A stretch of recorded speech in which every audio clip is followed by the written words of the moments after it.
영업을 잘하기 위한 기법 중에 하나. 근데 지금 하는 게 순서대로 큰 카테고리별로 이렇게 내려오고 있는데, 큰 카테고리라는 게 범위가 넓다는 의미도 있지만 중요한 순서대로거든요. 그래서 제일 처음에 역지사지라는 말씀드리고, 그다음에 내가 역지사지의 입장이 된다면 그다음에 제일 중요한 거는 차별화. 어떻게 내가 남과 다르게 설득을 하고 설명을 하고 남과 다르게 내가 외모라든지 이런 부분을 가르쳐 갈 것인가. 근데 남과 다르게 하는 차별화 중에서 제일 가장 이게 임팩트 있는 기법이 뭐냐면 질문입니다. 질문. 보통 고객을 만났을 때 1시간에 상담을 한다면 1시간 중에서 질문을 하는 비중이 얼마 정도 되실 것 같으세요? 글쎄요, 많지 않을까요? 보통은 질문 안 하고 이제 내 얘기하기 바쁘죠. 네. 거의 질문을 안 할 거예요. 네. 질문을 한다 하더라도 일과 연관된 질문을 안 하고 못 하고 오셨어요? 뭐 이런 거. 뭐 그런 질문만 할 거예요. 근데 질문의 위대함이라는 책도 있어요. 그 질문이 그만큼 위대하다는 거죠. 자, 질문을 왜 해야 되냐면 상대방을 내가 읽기 위해서는 그 상대방이 말을 하게 만들어야 되잖아요. 근데 상대방이 말을 하게 만들려면 내가 말 많이 하면 상대방은 말할 타이밍을 못 잡죠. 그러면 상대방이 말을 하게 하려면 내가 질문을 하면 상대방은 당연히 거기에 대한 반응인 대답을 할 수밖에 없어요. 자, 그러면 그거는 일상적으로 우리가 하는 질문이 있잖아요. 근데 영업에서 질문은 좀 달라요. 본질을 조금 달리 봐야 돼요. 그래서 일반적으로 우리가 생활에서 질문은 밥 먹었니, 뭐 못하고 왔니, 내일은 뭐하니, 뭐 이런 거면 거의 대부분 단답형의 질문, 대답이 나오거나 아니면 yes, no가 나오게 하는 질문이에요. 그러니까 우리가 질문의 종류는 딱 크게는 두 가지가 있거든요. 하나는 폐쇄형 질문하고 하나는 개방형 질문이 있어요.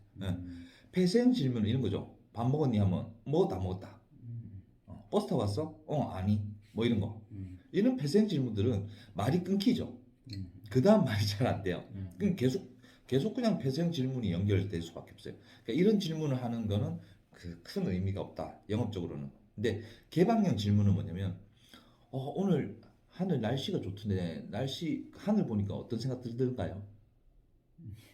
질문은 내가 여기 한 게 한 3초, 4초짜리인데 대답은 한 1, 2분이 나오죠. 그렇죠. 아, 머리가 조금 희고 이런데 머리 염색하기 전후가 느낌이 좀 어떻게 다른가요? 이런 질문들은 yes, no의 질문이 아니고 그 사람이 생각하고 있거나 마음속에 있는 얘기들을 넌지시 끄집어내기 위한 그런 유도의 질문이죠. 그래서 이런 질문들을 하는데 질문도 마찬가지지만 모든 영업에서는 내 몸속에서 특히 입에서 부정적인 요소를 빼는 게 제일 좋아요. 긍정적인 질문을 해야 되죠. 자, 그러면 긍정적인 개방적인 질문, 긍정적이면서도 개방적인 질문을 해야 되죠. 오늘 아침에 딱 눈 떴을 때 지금 자녀분 얼굴 딱 봤을 때 어떤 느낌 들던가요? 그러면 이 말 한마디에 뭔가 가슴 속에서 좀 따뜻함이 느껴지고 애틋함도 생기고 조금 온화한 그런 마음이 들면서 거기에 대한 내가 대답을 하게끔. 그러면 질문자가 질문을 잘해야지 대답을 잘하겠죠. 그래서 영업하는 사람들은 질문을 얼만큼 개방적이면서도 긍정적인 질문을 잘 하느냐 하는 거죠. 그래서 영업을 정말 잘하는 사람은 자기가 말을 하는 비중이 거의 20% 정도밖에 안 돼요. 그 20%가 뭐냐면 질문과 포함해서 맨 마지막에 그 사람의 얘기들을 다 듣고 나서 정리 정도는 하는데 드는 게 거의 10에서 20%. 그럼 나머지 80%는 고객의 말을 들어주는 거죠. 들어준다고 하는 걸 중요하게 말하면 다른 말로 경청이라고 하죠. 그 얘기는 들어보실게요. 경청은 공감이 따라와야 된다. 고객한테 물어보죠.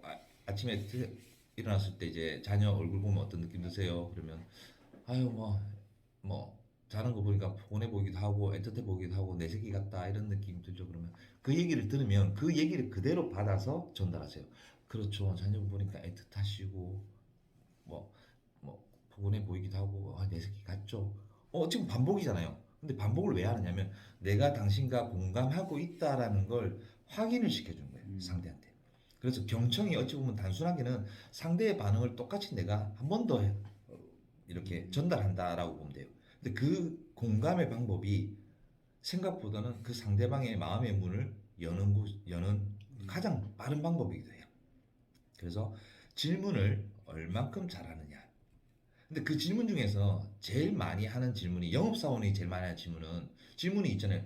어디 뭐 우리가 육하 원칙 있잖아요. 언제 어디서 무엇을 어떻게 왜인데 그 질문 중에서 제일 많이 하는 질문이 why라는 질문이에요. 왜? 고객님 왜 그렇게 생각하시죠? 왜라고 하면 상대방은 왜냐 하면이라고 나오겠죠.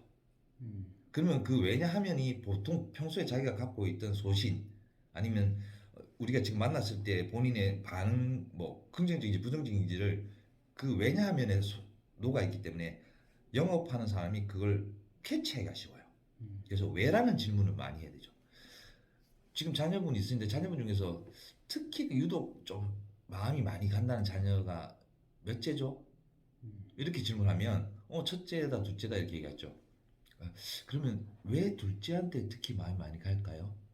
왜라는 질문을 자연스럽게 하다 보면 그 사람이 내면에 있는 가장 깊은 곳에 있는 얘기들을 들을 수 있어요.